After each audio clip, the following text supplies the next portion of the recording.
Mais toi, rends-toi compte de toute l'énergie, de tout ce que tu as mis, de tout ce que tu n'as pas lâché, même quand personne n'y croyait, quand toi-même t'y croyais plus.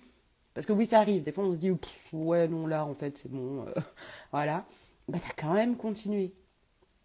Donc, je pense que c'est plutôt dans ce sens-là de faire un petit peu regarder dans le rétroviseur. C'est ça, c'est de se rendre compte de tous ces moments où tu t'es dit, mais je vais jamais y arriver, c'est trop compliqué, ça, je sais pas le faire, je suis pas légitime. On en passe tous par là. Donc voilà, se rendre compte que tu as quand même continué, tu avais cette motivation, cette détermination que d'autres n'ont pas et lâchent peut-être, ils pourraient peut-être potentiellement être entrepreneurs, mais ils se découragent trop vite en fait. Moi, quand je me suis lancée, il y a mon oncle, il m'a dit la résistance à l'échec. J'étais là, mais qu'est-ce que tu me racontes?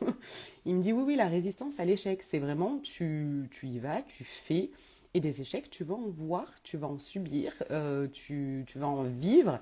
Mais ce qui va te faire avancer, c'est. Donc là, j'aime pas trop le mot résistance, mais c'est du coup d'accepter l'échec en fait. Oui, ça va arriver. Il y a des choses que tu vas tester. Moi, j'ai testé un challenge où bah, les gens étaient là, ils avaient répondu présent pour venir dans le groupe. Et en fait, ils n'ont jamais été là pendant les lives. J'ai fait des lives toute seule. C'est pas grave, ça a été formateur.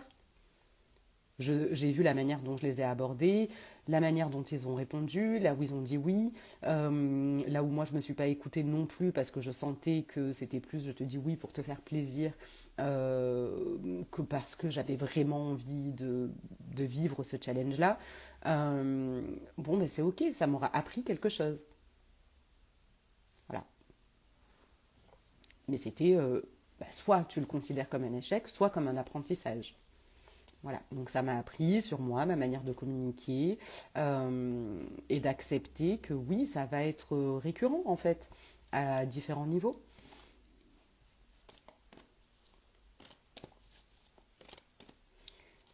L'échec. J'en avais déjà, je crois que j'avais déjà donné cet exemple sur le film, le dessin animé Baby Boss, où t'as le bébé, ils sont sur le vélo et tout ça, et le grand frère sait pas faire de vélo.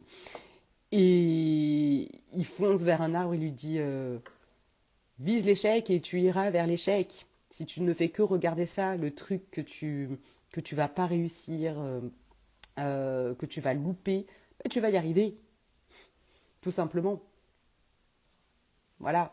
Donc, si tu as envie de limiter aussi peut-être tes échecs, même si on sait qu'ils vont être présents à différents niveaux, essaie de regarder ce que tu vas réussir en fait.